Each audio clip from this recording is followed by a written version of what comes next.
আমরা দেখেছি গুম খুন হত্যার সাথে কিভাবে রাষ্ট্রীয় এজেন্সিগুলো কিভাবে জড়িত রয়েছে। 5ই আগস্টের পূর্বে আমাদেরকে ভিলেন বানানোর চেষ্টা করা হয়েছে। আমরা দেখেছি এজেন্সিগুলো মিডিয়াকে নিয়ন্ত্রণ করে, এজেন্সিগুলো হচ্ছে ব্যুরোক্র্যাটদেরকে নিয়ন্ত্রণ করে। সেজন্য ডিজিএফআই নামে যে সংগঠনটি রয়েছে সেটির বিরুদ্ধে যথাযথ ব্যবস্থা নিতে হবে।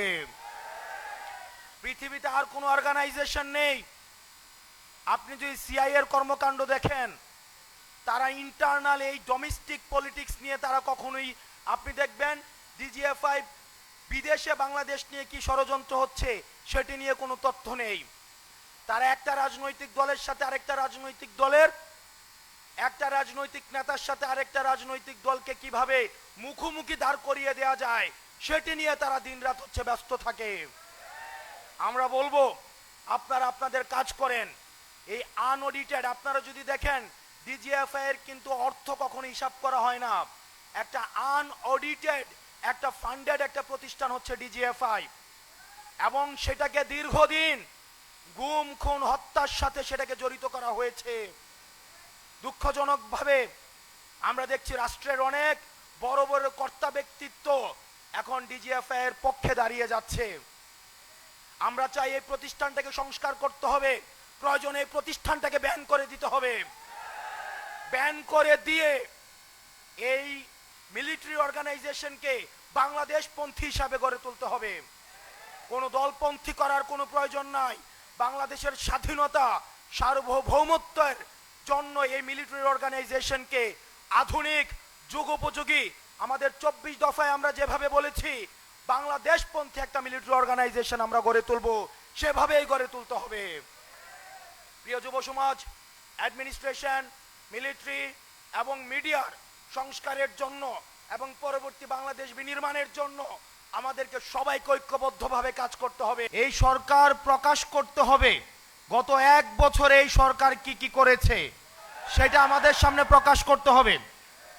2 নম্বর বিষয় হচ্ছে পরবর্তীতে যতদিন থাকে সরকারের কি কি পরিকল্পনা রয়েছে, বিশেষ করে 3টা বিষয়ে। 1 মিডিয়া, 2 অ্যাডমিনিস্ট্রেশন এবং 3 মিলিটারি। এই 3টা বিষয়ে সরকারের কি ধরনের ব্যবস্থা রয়েছে, কি ধরনের পরিকল্পনা রয়েছে সেগুলো আমাদের সামনে প্রকাশ করতে হবে। আপনারা যদি দেখেন মিডিয়ার যে বর্তমান বাস্তবতা, মানে পৃথিবীতে আর কোথাও এই ধরনের মিডিয়া আছে কিনা এই বিষয়টি প্রশ্নবিদ্ধ। মিডিয়ার কাজ হচ্ছে নিজে গিয়ে ইনভেস্টিগেট করে সংবাদ সংগ্রহ করা।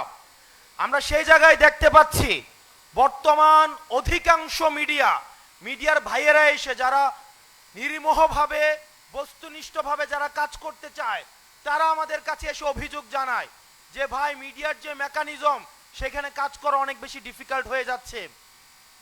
ক্যান্টনমেন্ট থেকে, ডিজিএফআই থেকে নিউজ লিখে মিডিয়াতে দেয় এবং সেইটা মিডিয়া ছাপায়।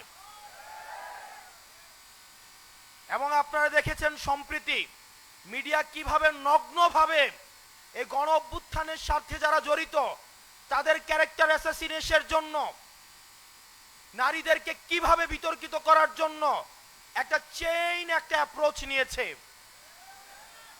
আমরা মিডিয়ার প্রতি আহ্বান জানাবো।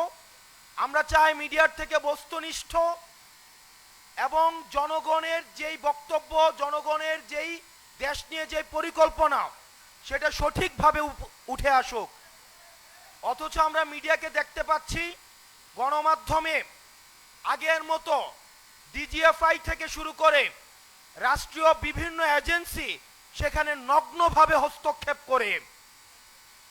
কিছুদিন আগে চ্যানেল 1, ডিবিসি, আমরা দেখেছি অভ্যুত্থানের সময় আমাদের ব্যক্তিগত অভিজ্ঞতা, অভ্যুত্থানের সময় যখন আমাদেরকে বন্দী করেছে, ডিজিএফআই যখন উঠিয়ে নিয়ে গিয়েছে, আমরা দেখেছি আমাদেরকে বসিয়ে রেখে ডিবিসিকে ফোন দেওয়া হতো, এই হেডলাইন চেঞ্জ করেন, এই নিউজ চেঞ্জ করেন। ডিবিসি তখন সেগুলাকে চেঞ্জ করত।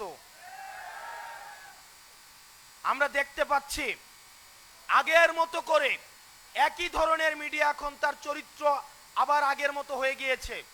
এজেন্সি ছবি তুলে পাঠায়, সেটা মিডিয়াকে দেয় এবং মিডিয়া সেটাকে প্রকাশ করে। মিডিয়া এখন আর গণমানুষের নাই, সেটা এখন এজেন্সির মুখপাত্র হিসেবে কাজ করছে।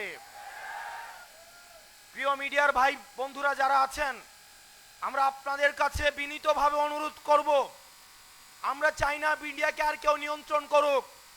হাসিনা যেভাবে মিডিয়াকে নিয়ন্ত্রণ করেছে, বাণিজ্যিকীকরণ করেছে, বিভিন্ন অলিগার্ক শ্রেণীর মধ্য দিয়ে মিডিয়াকে নিয়ন্ত্রণ করেছে, সেটির অবসান ঘটুক। এবং আপনারা যারা গণমাধ্যম কর্মী আছেন, আমরা জানি আপনাদেরকে বেতন দেওয়া হয় না, শুধুমাত্র মিডিয়ার বুমটা ধরিয়ে দিয়ে আপনাদেরকে বলে এটা দিয়ে আপনাদের জীবিকা অর্জন করেন। আপনাদের ওয়েজ বোর্ড নাই, আপনাদের নিয়মিত বেতনের কোনো ব্যবস্থা নাই। আমরা চাই আপনারা আপনাদের পক্ষে কথা বলুন, আপনারা গণমানুষের প্রতিনিধিত্ব করুন, কোন এজেন্সির প্রতিনিধিত্ব করার দরকার নাই, কোন বর্জুয়া শ্রেণীর প্রতিনিধিত্ব করার দরকার নাই। আপনারা বাংলাদেশের প্রতিনিধিত্ব করুন, বাংলাদেশ আপনাদেরকে ধারণ করবে।